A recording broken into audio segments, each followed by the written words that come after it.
Good morning to all of you. I am Devvrat और आज बेटा हम आपको बीएससी थर्ड ईयर केमिस्ट्री का अपना 12th लेक्चर पढ़ाने जा रहे हैं। आज का बेटा जी हमारा टॉपिक होगा factors affecting of stability of transition metal complexes, अर्थात ट्रांजिशन मेटल कॉम्प्लेक्सेस की स्टेबिलिटी को प्रभावित करने वाले कारक। ठीक है बेटा, हमने ये देखा ट्रांजिशन मेटल कॉम्प्लेक्सेस की स्टेबिलिटी को पढ़ा हमने। ठीक है बेटा, ट्रांजिशन मेटल कॉम्प्लेक्सेस की स्टेबिलिटी को पढ़ा हमने। स्टेबिलिटी हमने ट्रांजिशन मेटल कॉम्प्लेक्सेस की दो तरह की देखी, एक थर्मोडायनामिक स्टेबिलिटी, दूसरी काइनेटिक स्टेबिलिटी। ठीक है, तो बेटा आज हम बेसिकली ट्रांजिशन मेटल कॉम्प्लेक्सेस की स्टेबिलिटी को प्रभावित करने वाले कारक पढ़ने जा रहे हैं। तो बेटा सोचिए आप, ट्रांजिशन मेटल कॉम्प्लेक्सेस जो होता है उसमें बेसिकली क्या क्या चीजें होती हैं, जो जो उसमें पार्टिसिपेट करते हैं बनाने में, वही उसकी स्टेबिलिटी को भी क्या करेंगे, डिटरमाइन करेंगे। ठीक है, उसकी स्टेबिलिटी को बताएंगे। ठीक है बेटा, तो देखो जरा एक ट्रांजिशन मेटल कॉम्प्लेक्सेस में क्या होता है। तो पहले टॉपिक ले लेते हैं। टॉपिक है factors affecting the stability of transition metal complexes। ठीक है बेटा जी, factors affecting the stability of transition metal complexes, ये है हमारा आज का टॉपिक। ठीक है बेटा, तो हमने बताया जैसे कि फैक्टर कौन कौन से होंगे। तो बेटा देखो ट्रांजिशन मेटल कॉम्प्लेक्सेस में क्या होती है, ये ट्रांजिशन मेटल कॉम्प्लेक्स है, टीएमसी है। तो बेटा इसमें दो पार्ट होते हैं, एक तो आयोनाइजेबल और एक नॉन आयोनाइजेबल। एक होता है आयोनाइजेबल, दूसरा नॉन आयोनाइजेबल। नॉन आयोनाइजेबल, एक तो आयनित भाग होता है और दूसरा आयनित भाग होता है। मतलब एक तो जल में घोलने पर क्या होता है, घुल जाता है, दूसरा भाग नहीं घुलता है। ठीक है बेटा, तो ये तो घुल गया जल में, इससे कोई मतलब नहीं रहा, हमें नॉन आयोनाइजेबल पार्ट पढ़ना है। ठीक है, नॉन आयोनाइजेबल पार्ट वही तो ट्रांजिशन मेटल कॉम्प्लेक्सेस को की स्टेबिलिटी को क्या कर रहा है, इफेक्ट कर रहा है, क्योंकि यही बचा, क्योंकि जल में घोलने के बाद जब सॉल्यूशन बनाया तो हमें बचा केवल ये बचा ट्रांजिशन मेटल कॉम्प्लेक्सेस का नॉन आयोनाइजेबल पार्ट। ठीक है, जिसे क्या कहते थे, कोऑर्डिनेशन स्फीयर। इसे ये कोऑर्डिनेशन स्फीयर से बाहर होता था, ये कोऑर्डिनेशन स्फीयर के अंदर। तो इसमें बेटा जी दो पार्ट होते हैं, एक तो ट्रांजिशन मेटल होती है, ट्रांजिशन मेटल आयन होता है, दूसरा होता है लिगेंड। ठीक है, जैसे कहते हैं सेंट्रल मेटल आयन होती है, दूसरा होता है लिगेंड। ठीक है बेटा, तो बेटा एक टीएमसी में ट्रांजिशन मेटल कॉम्प्लेक्सेस में लिगेंड होता है और ट्रांजिशन मेटल आयन खुद होता है। ठीक है बेटा, अब ये दोनों स्टेबिलिटी बेटा किसी भी टीएमसी की ट्रांजिशन मेटल कॉम्प्लेक्सेस की इन्हीं के दोनों के नेचर पर तो क्या करेगी, डिपेंड करेगी।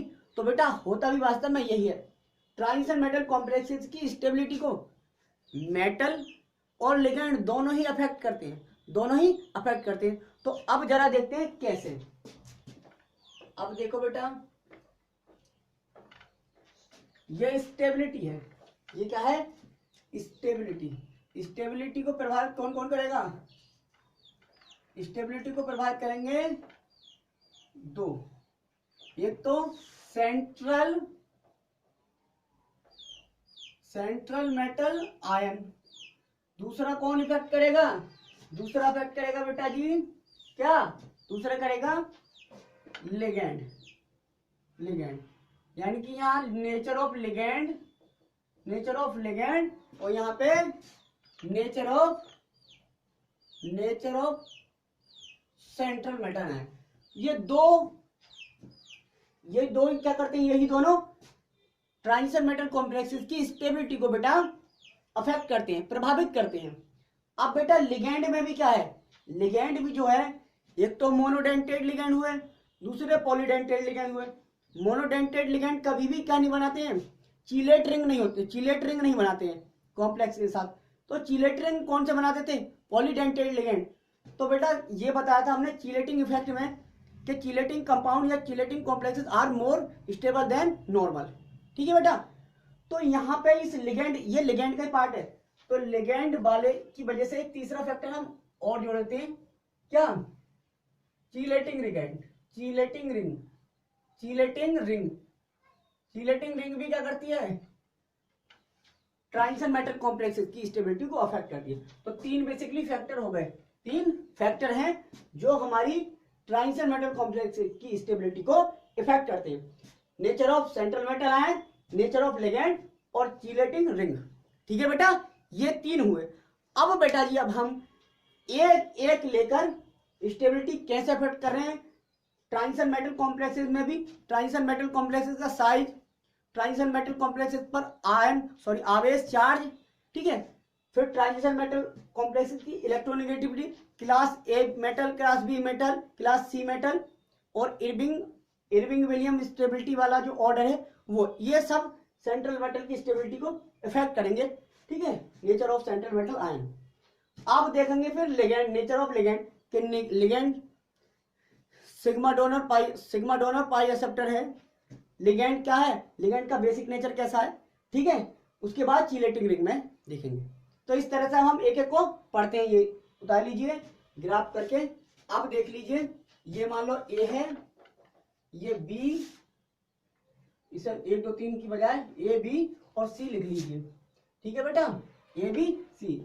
अब ए फैक्टर कौन सा फैक्टर है? A, nature of central metal ion, ये हेडिंग डाल दिए।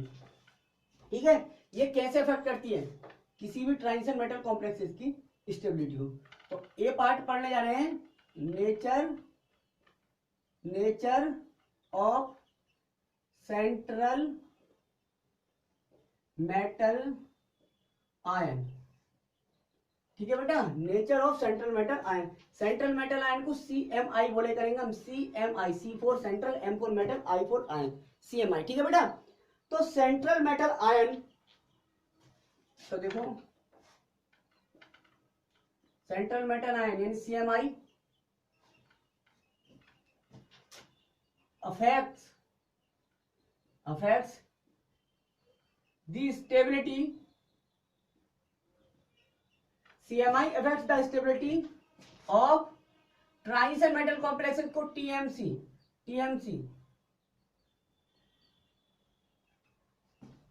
in following manner. ठीक है, इन फॉलोइंग मैनर, या कह सकते हैं हम CMI affect the stability of TMC as follow। ठीक है, as follow। निम्नलिखित रूप से सेंट्रल मेटल आयन किसी भी ट्रांजिशन मेटल कॉम्प्लेक्सेस की स्टेबिलिटी को प्रभावित करती है। पहला है इसमें फर्स्ट देखते हैं size of transition metal ion या सेंट्रल मेटल आयन। तो पहला फैक्टर डाल दिया इसमें भी हमने, फर्स्ट क्या, size of central metal ion. तो बेटा इसे हमें पहले एक्सप्लेन कर दें, size of central metal ion. तो बताइए बेटा, साइज यदि सेंट्रल मेटल आयन का छोटा होगा तब क्या होगा और बड़ा होगा तब क्या होगा? तो देखिए बेटा, जब सेंट्रल मेटल आयन का साइज, अब हम क्या ले रहे हैं यहाँ पे, लिगेंड सेम लिगेंड हो, क्या हो, सेम लिगेंड हो, और ऐसी मेटल हो जिनका साइज क्या हो, अलग अलग हो, साइज अलग अलग हो, किसी का छोटा और किसी का बड़ा, तब कौन ज्यादा स्टेबल होगा ये देखेंगे। इसका मतलब ये है। तो बेटा ये देखते हैं, एक पार्टिकुलर लिगेंड है, वो लिगेंड अलग अलग मेटल से जुड़ा हुआ है, जिनके ऊपर चार्ज भी बराबर है। तो ये देखना है कौन सा ट्रांजिशन मेटल कॉम्प्लेक्स अधिक स्टेबल होगा। तो बेटा साइज जितना छोटा होगा, साइज बेटा ट्रांजिशन मेटल आयन का या सेंट्रल मेटल आयन का साइज जितना छोटा होगा उसकी स्टेबिलिटी उतनी अच्छी होगी, यानी कि वो उतना अधिक स्टेबल होगा। ठीक है बेटा, तो ये हमने लिख दिया है, आप नोट कर सकते हैं। लिखो size of central metal ion, इसमें लिखो फॉर ए गिवन लिगेंड, समझ में आया? इसका मतलब एक ही लिगेंड हो, for a given ligand the stability of of the complexes, the stability of complexes of metal of the metallic ions having the same charge, मतलब ऐसी मेटल जिन पर आवेश भी सेम हो, बराबर हो, उसकी बात कर रहे हैं। चार्ज ऑन देम, उन पर, decreases with increasing the size of metal, decreases घटती है स्टेबिलिटी, विद इंक्रीजिंग बढ़ने के साथ, द साइज ऑफ मेटल, यानी कि जैसे साइज बढ़ेगा मेटल का ऐसे उसकी स्टेबिलिटी क्या हो जाएगी बेटा, घट जाएगी। क्या हो जाएगी, घट जाएगी। समझ रहे हैं आप? तो नोट कर लीजिए, for a given ligand the stability of the complexes of metal of the metallic ions having the same charge on them decreases घटती है, विद इंक्रीजिंग बढ़ने के साथ, the size of metal, size of metal, metal का size बढ़ने के साथ साथ घटती है। यानी कि कह सकते हैं हम CMI का जो साइज है ना बेटा, वो इनवर्सली प्रोपोर्शनल है स्टेबिलिटी के, स्टेबिलिटी के। लो ये हो गया, ये लिख सकते हैं बेटा, सेंट्रल मेटल आयन का साइज जो है वो इनवर्सली प्रोपोर्शनल होगा स्टेबिलिटी के, यानी कि साइज बढ़ेगा तो स्टेबिलिटी घटेगी, साइज घटेगा तो स्टेबिलिटी बढ़ेगी। ठीक है बेटा, समझ गए ये फैक्टर, पहला फैक्टर समझ गए हम। ठीक है बेटा, अब एग्जांपल दिखा देते हैं। जैसे मान लो बेटा साइज, ठीक है, देखो ये ले लिया हमने स्कैंडियम, ये यट्रियम, ये लैंथियम, इस पे मान लो +3 चार्ज, इस पे +3 चार्ज, इस पे +3 चार्ज। लिगेंड मैंने एल माना सबके साथ, कौन सा एल लिगेंड है, एल एन लिगेंड है, सबके साथ एल एन लिगेंड है, एल एन एक जैसे लिगेंड है, ये एक जैसे लिगेंड है, चार्ज भी समान है। अब साइज देखो जरा इनका, तो साइज क्या है, ये ग्रुप में लिया गया है, ग्रुप में अप टू डाउन मूव करने पे साइज बढ़ता है, साइज बढ़ता है तो स्टेबिलिटी क्या होगी, घटती होगी।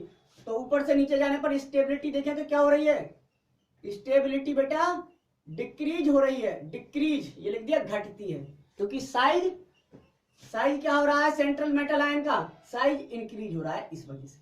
ठीक है बेटा, ये एग्जांपल उतार सकते हैं कि SC ये मोर स्टेबल होगा, इससे ये स्टेबल होगा। ठीक है बेटा, ये भी लिख दिया, हो गया, ये एग्जांपल उतार लिया। अब दूसरा फैक्टर होता है बेटा, दूसरे प्रकार से मेटल कैसे इफेक्ट डालती है। दूसरा फैक्टर है charge on central metal ion. दूसरा फैक्टर है बेटा चार्ज, दूसरा factor charge on central metal ion, यानी कि charge on CMI, charge on CMI। ठीक है बेटा, दूसरा फैक्टर है ये आपका चार्ज ऑन CMI। तो बेटा देखो, इसे भी हम समझाते हैं, चार्ज कैसे अफेक्ट करता है किसी भी ट्रांजिशन मेटल कॉम्प्लेक्सेस की स्टेबिलिटी को। तो देखिए बेटा, किसी ट्रांजिशन मेटल कॉम्प्लेक्सेस में यदि सेंट्रल मेटल पर जितना अधिक चार्ज होगा, जितना अधिक चार्ज होगा, उसकी स्टेबिलिटी क्या होगी बेटा, उसकी स्टेबिलिटी उतनी ही अधिक होगी, उतनी ही अधिक होगी। मतलब लिगेंड सेम हो, लिगेंड सेम हो और मेटल का क्या है, साइज सेम हो, तब अगर चार्ज अलग अलग है तो कैसे हम उनकी स्टेबिलिटी को कंपेयर करेंगे। तो कैसे करेंगे, यदि चार्ज ज्यादा होगा तो स्टेबिलिटी ज्यादा, यानी कि higher the charge higher will be stability, यानी कि charge on central metal ion directly proportional होता है स्टेबिलिटी के बेटा, स्टेबिलिटी के। चार्ज बढ़ा, स्टेबिलिटी बढ़ी, ये एक लाइन ही लो, ये हो गई। ठीक है बेटा, charge on central metal ion directly proportional होता है स्टेबिलिटी के। कब, जब लिगेंड सेम हो और मेटल सेम हो, या मेटल सेम नहीं हो तो मेटल का साइज लगभग समान हो। ठीक है, ऐसा नहीं होता कि एक ही मेटल का साइज समान हो सकता है, और मेटल होती हैं आपस में साइज में लगभग बराबर बराबर होती है। जैसे पोटेशियम और सिल्वर का साइज लगभग बराबर है, लेकिन कहाँ पोटेशियम और कहाँ सिल्वर। ठीक है बेटा, तो साइज लगभग बराबर हो तो वहां पे चार्ज से क्या कर सकते हैं, अंतर कर सकते हैं। चार्ज देखकर हम उनकी स्टेबिलिटी को पता लगा सकते हैं। ठीक है बेटा, तो इसमें लिख लीजिए, लिखिए for a given ligand, for a given ligand, इसका मतलब लिगेंड समान होना चाहिए। फॉर अ गिवन लिगेंड, क्योंकि लिगेंड भी अफेक्ट कर देता है, अगर लिगेंड अलग अलग ले दिया, रख लिया हमने, तो लिगेंड भी तो अफेक्ट करेगा स्टेबिलिटी को, तो लिगेंड समान होना चाहिए। तो फॉर ए गिवन लिगेंड बेटा, the stability of the complex is having, देखो having almost the same size, having almost the same size मतलब ऐसी मैटर होने चाहिए जिनके साइज लगभग समान हो, बट डिफरेंट चार्जेस, और उन पे क्या हो, चार्ज अलग अलग होने चाहिए। ऑन देम, उन पर, डिक्रीजेज घटती है, कब घटती है, with increasing of, with increasing of charge on them, decreases with, decreasing, बेटा ये गलत हो गया, decreases with decreasing, with decreasing, ठीक है, decreases with decreasing charge on them, अर्थात उन पर चार्ज घटेगा तो स्टेबिलिटी भी घटेगी, अर्थात चार्ज बढ़ेगा तो स्टेबिलिटी भी बढ़ेगी। ठीक है, इसलिए डायरेक्टली रिलेशन। जैसे बेटा हम एक एग्जांपल लेते हैं, आपको ये ट्रांजिशन मेटल कॉम्प्लेक्सेस आपने खूब पढ़ा है, ये कोऑर्डिनेशन कंपाउंड K3FeCN का होल 6, एक पढ़ा है आपने K4FeCN का होल 6। अब हम पूछे विच इज मोर स्टेबल, बताइए इनमें कौन अधिक स्टेबल है। तो सबसे पहले साइज ऑफ सेंट्रल मेटल देखते हैं, तो साइज ऑफ सेंट्रल मेटल तो Fe तो बराबर होगा, साइज से नहीं कंपेयर कर पाए। अब चार्ज से करते हैं, तो चार्ज देखा बेटा CMI पर चार्ज, CMI पर चार्ज कितना है, यहाँ पर Fe कौन सी स्टेट में, Fe+3 में है, और यहाँ पे Fe+2 पे, तो कहाँ चार्ज ज्यादा है बेटा, चार्ज यहाँ ज्यादा है, चार्ज यहाँ ज्यादा है, इसलिए ये अधिक स्टेबल होगा। क्या होगा, अधिक स्टेबल। अब ये आपने चार्ज कैसे निकाला, तो चार्ज निकाला बेटा, चार्ज निकाला हमने 3 के है, तो 3 के पॉजिटिव प्लस FeCN का होल 6 है ना, -3 आएगा। ठीक है, ठीक है बेटा। अब बेटा हमने Fe पे कैसे निकाला, तो ऑक्सीडेशन स्टेट निकालो, इस पर किसकी +3, इसकी x मान ली, ठीक है बेटा, इसकी x, इसकी CN की -1 होती है, और 6 से गुणा कर देंगे तो -6 बराबर 0, तो क्या हो जाएगा, -6 में से 3 घटे तो कितने रह गए, -3, x -3 बराबर 0, इधर गए तो x बराबर +3, x किसकी मानी, Fe की, तो Fe पे +3 चार्ज आ गया। ऑक्सीडेशन स्टेट निकालना सिखाया था BSc सेकेंड ईयर में कोऑर्डिनेशन केमिस्ट्री में, तो यहाँ पे +3 आया, यहाँ पे +2 आया। ठीक है बेटा, तो higher the charge higher will be stability, इसलिए कौन स्टेबल अधिक हो गया, ये अधिक स्टेबल। खत्म। दूसरा फैक्टर भी आपको आई होप समझ में आ गया होगा, क्या, यदि चार्ज बढ़ेगा तो स्टेबिलिटी बढ़ेगी। ठीक है बेटा, और चार्ज घटेगा तो स्टेबिलिटी घटेगी। खत्म। अच्छा, चार्ज बढ़ने से ऐसा क्या हुआ, तो बेटा चार्ज बढ़ने से देखा ना आपने, साइज ना घट जाएगा, साइज क्या हो जाएगा, घट जाएगा, और साइज घटेगा तो स्टेबिलिटी बढ़ेगी ना, क्योंकि साइज के इनवर्सली प्रोपोर्शनल थी। ठीक है बेटा, सब लिंक है एक दूसरे। अब तीसरा फैक्टर होता है बेटा electronegativity of CMI, electronegativity of central metal ion. तो बेटा electronegativity of central metal ion, ये फैक्टर कैसे ट्रांजिशन मेटल कॉम्प्लेक्सेस की स्टेबिलिटी को अफेक्ट करता है, ये देखते हैं। क्या इलेक्ट्रोनेगेटिविटी भी स्टेबिलिटी को अफेक्ट कर सकती है, हाँ बिल्कुल कर सकती है। कैसे कर सकती है, देखा जरा, देखो बेटा, ये बात बताइए, ट्रांजिशन मेटल कॉम्प्लेक्सेस कैसे बन रहा था, लिगेंड अपने लोन पेयर इलेक्ट्रॉन दे रहा था, मेटल ले रही थी। अब बेटा इलेक्ट्रोनेगेटिविटी बढ़ने का मतलब है, इलेक्ट्रोनेगेटिविटी से मतलब है कि इलेक्ट्रॉनों को अपनी ओर खींचने की शक्ति। अब बेटा कोई देने वाला आ रहा है, अब जितनी जल्दी से आप उसके इलेक्ट्रॉन पेयर को अपनी ओर खींच लोगे, पकड़ लोगे, तो आप इतने ही अधिक तो स्टेबल कहलाएंगे, बताइए आप। तो बेटा इलेक्ट्रोनेगेटिविटी अगर किसी सेंट्रल मेटल आयन की बढ़ी हुई है, तो वो लिगेंड द्वारा दिए गए इलेक्ट्रॉन पेयर को एकदम जल्दी से खींच लेगा, पकड़ लेगा, जल्दी से पकड़ लेगा, मतलब ट्रांजिशन मेटल कॉम्प्लेक्स स्टेबल बन जाएगा। और बेटा यदि दूसरी कंडीशन ले ले, यदि ऐसा सेंट्रल मेटल आयन है जिसकी इलेक्ट्रोनेगेटिविटी कम है, तो सोचो लिगेंड तो बेटा अपने लोन पेयर इलेक्ट्रॉन डोनेट करने आ रहा था, वो इतने नजदीक आ गया, फिर भी इसमें क्षमता नहीं है कि मैं ये अट्रैक्ट कर ले, पकड़ ले, खींच ले जल्दी से। वो आ रहा था, ये ले ही नहीं रहा, वो आ रहा था, ये ले ही नहीं रहा, एक्सेप्ट ही नहीं कर रहा। जब ये एक्सेप्ट नहीं कर रहा तो स्टेबल ट्रांजिशन मेटल कॉम्प्लेक्स बनेगा? नहीं बनेगा। ठीक है बेटा, तो इसलिए इलेक्ट्रोनेगेटिविटी किसकी?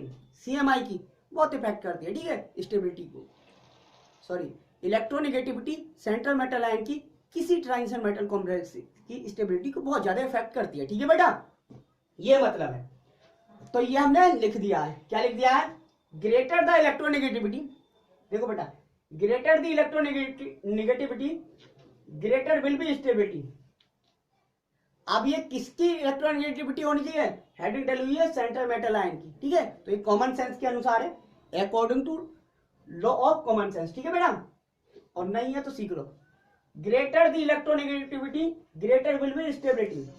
ठीक है बेटा, अर्थात हमने लिख दिया मींस इफ ए कॉम्प्लेक्स, बेटा if a complex has high electronegative central metal ion, कोई ऐसा कॉम्प्लेक्स है जिसमें सेंट्रल मेटल आयन की इलेक्ट्रोनेगेटिविटी अधिक है, उच्च है, with same ligand, ligand same होना चाहिए, and same charge, charge same होना चाहिए और लिगेंड सेम होना चाहिए तब। ठीक है बेटा, will be more stable then other complexes, क्या होगा? अन्य कॉम्प्लेक्स की तुलना में अधिक स्टेबल होगा, अधिक स्थायी होगा। ठीक है बेटा, ये है, समझ गए आप?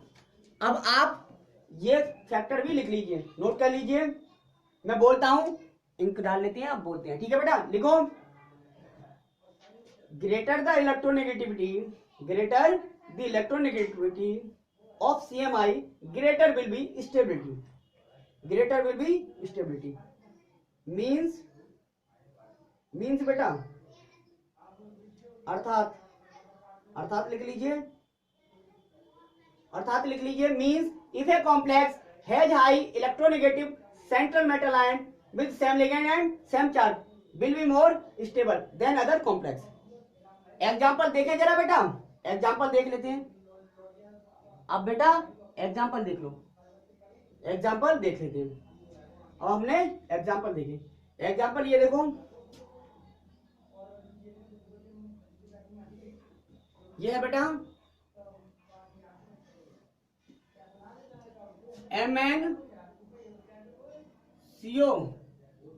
MnCO का होल 6, MnCO का होल 6 Cl2।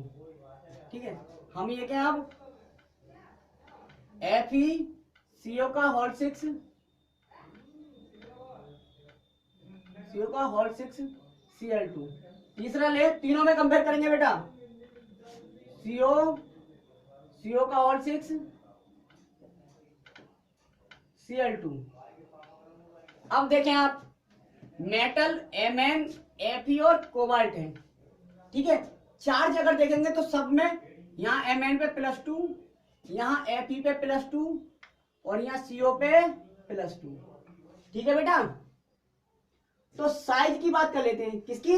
साइज की बात। तो साइज जनरली हम ग्रुप में देखते हैं, कहां देखते हैं बेटा? ग्रुप में। ये तो पीरियड में है, साइज कहां देखना है बेटा? ये भी लिख लो, साइज हर जगह नहीं दिख रहा, कभी पीरियड में। यहाँ साइज मार के आप साइज देख के करते, ठीक है? तो साइज तो किसका बड़ा है? इसका। ठीक है, तो बेटा साइज, ये साइज से भी सॉल्व कर सकते थे, लेकिन ग्रुप में सदैव साइज देखो और पीरियड में सदैव इलेक्ट्रोनेगेटिविटी या ऑक्सीडेशन स्टेट। ये देखो, अब ऑक्सीडेशन स्टेट सेम थी ना, हुआ लिगेंड देखा, लिगेंड दोनों में सेम, लिगेंड दोनों सेम, लिगेंड से ना हुआ, तो क्या रह गया? Electronegativity of CMI. तो देख के देखो बेटा, तो इलेक्ट्रोनेगेटिविटी देखी, यहाँ Mn, यहाँ Fe और यहाँ कोबाल्ट। तो बेटा पीरियड में लेफ्ट टू राइट मूव करने पर इलेक्ट्रोनेगेटिविटी क्या होती थी? बेसिकली क्या होती है बताइए आप? इलेक्ट्रोनेगेटिविटी पीरियड में लेफ्ट टू राइट मूव करने पर क्या होती है? बढ़ती है बेटा।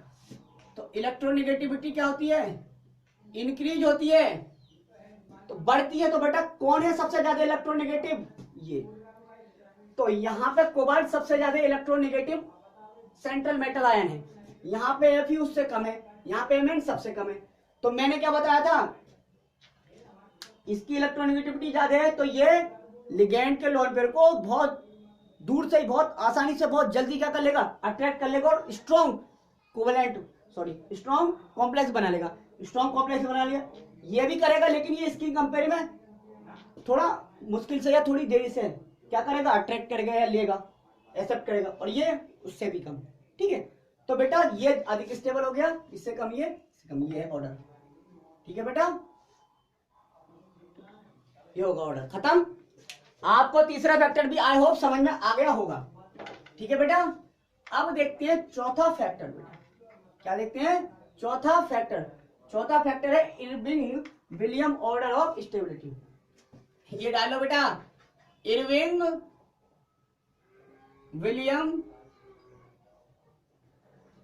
विलियम ऑर्डर ऑफ स्टेबिलिटी चौथा फैक्टर है। तो बेटा एक वैज्ञानिक थे इरविंग विलियम, इन्होंने क्या दे दिया, इन्होंने ट्राइसोमेटल कॉम्प्लेक्सेस की स्टेबिलिटी का क्या एक ऑर्डर दे दिया, जब लिगेंड समान हो और साइज भी समान हो तब। ठीक है, ये ऑर्डर क्या है देखो, लिख लेते हैं। इन्होंने दिया था हाई स्पिन कॉम्प्लेक्सेस के लिए, किसके लिए, हाई स्पिन कॉम्प्लेक्सेस के लिए। तो लिखो द स्टेबिलिटी, लिखो द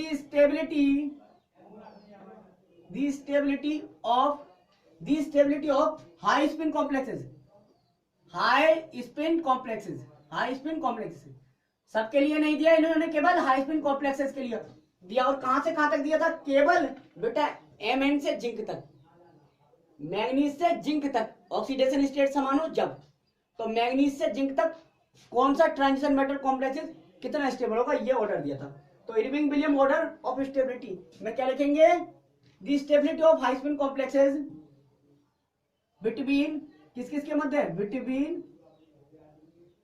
Mn+2 से Mn+2 to Zn+2 with a given ligand,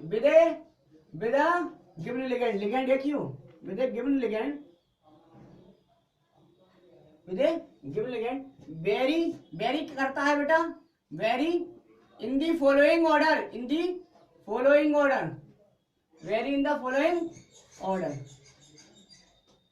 following order में वेरी करता है। ठीक है बेटा, vary in the following order. ये ऑर्डर क्या है देखो, Mn+2 अभी देखा था, Mn+2 से ज्यादा किसकी होगी, Fe+2 की, Fe+2 से ज्यादा CO कोबाल्ट+2 की, कोबाल्ट+2 से ज्यादा निकल+2 की, निकल+2 से ज्यादा क्या होगी, कॉपर+2, और कॉपर+2 से ज्यादा नहीं, कॉपर+2 से कम किसकी होगी, जिंक।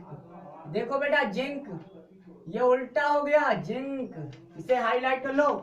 मैग्नीज से ज्यादा Fe की, Fe से कोबाल्ट, कोबाल्ट से निकल, निकल से कॉपर, लेकिन उसके बाद घट गई स्टेबिलिटी, जिंक की सबसे कम हो जाएगी, जिंक की इससे कम हो जाएगी। ये ऑर्डर है, ये कहलाता है Irving William order of stability. ठीक है बेटा, हो गया।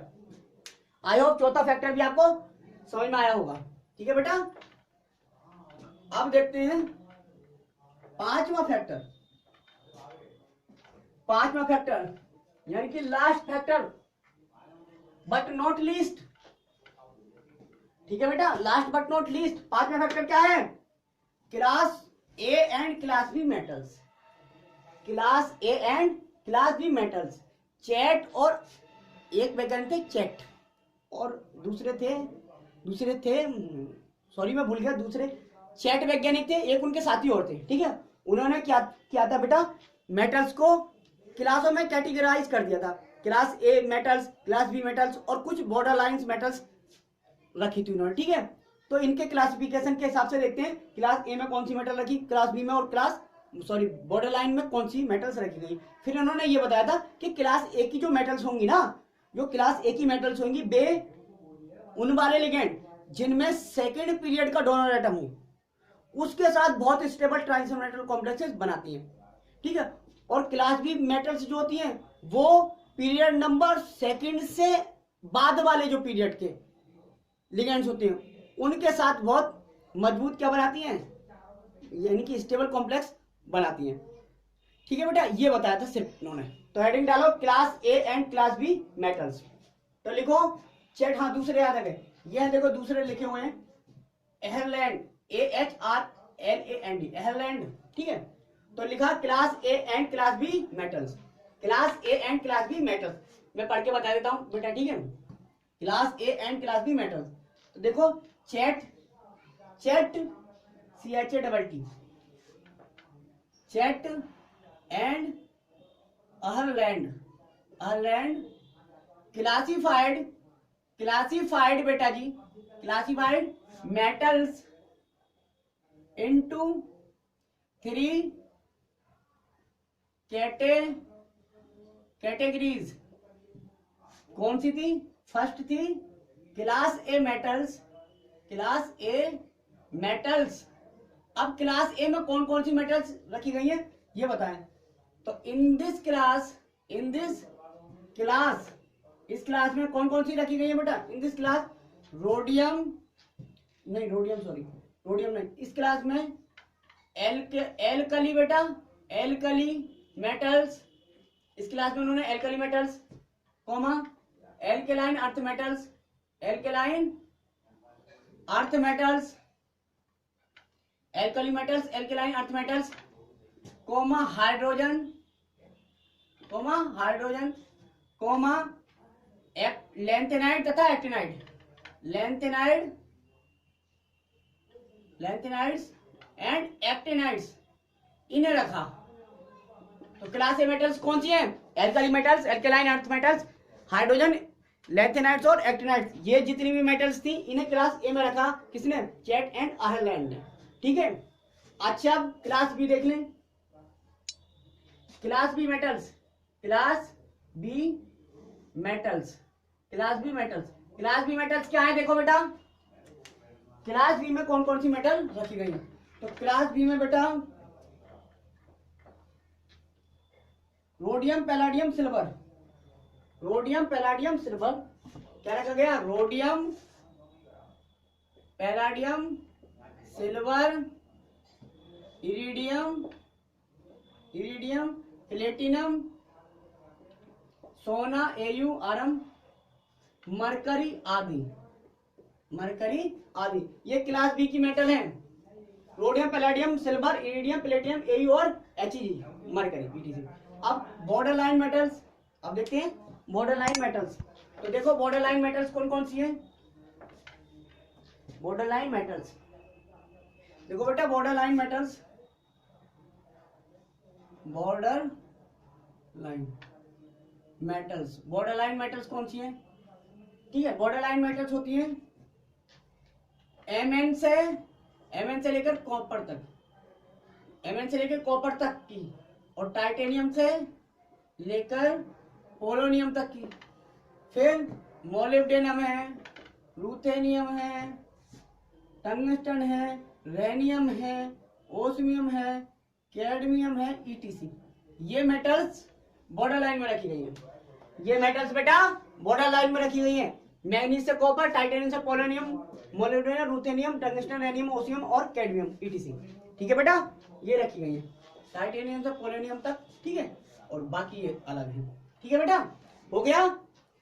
अब बेटा इससे हम सीखे क्या? कुछ भी नहीं सीखे ना, कि स्टेबिलिटी कैसे अफेक्ट कर रही है, अब सीखेंगे। तो देखो इन्होंने अब ये बता दिया कि क्लास ए की जो मेटल्स हैं वो किसके साथ स्टेबल कॉम्प्लेक्स बनाएंगी?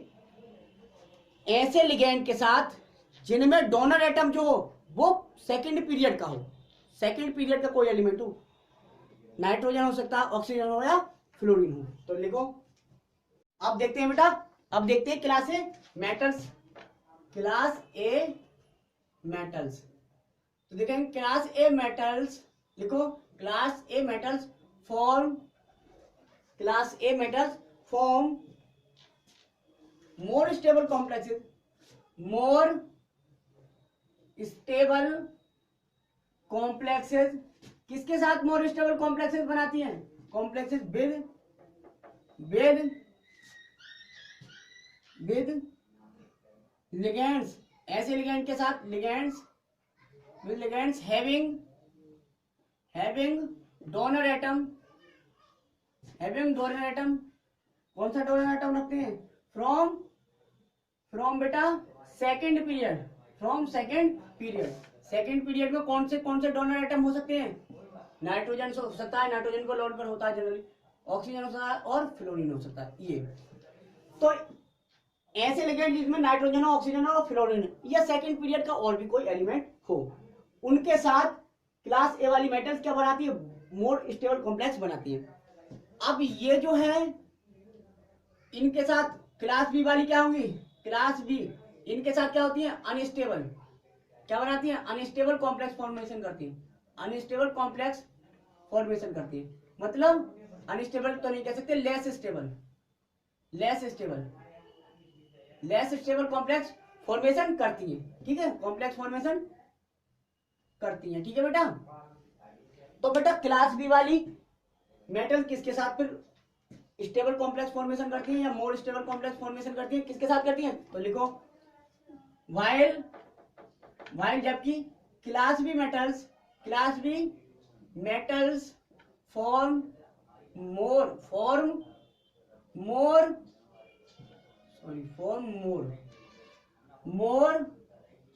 स्टेबल कॉम्प्लेक्सेस विद लिगेंड्स, किनके साथ, with ligands having donor atom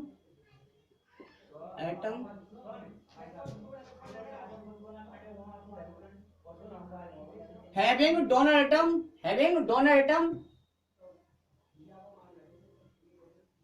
कौन सा डोनर एटम, सेकंड पीरियड से उच्च वाला, यानी कि having donor atom above second period,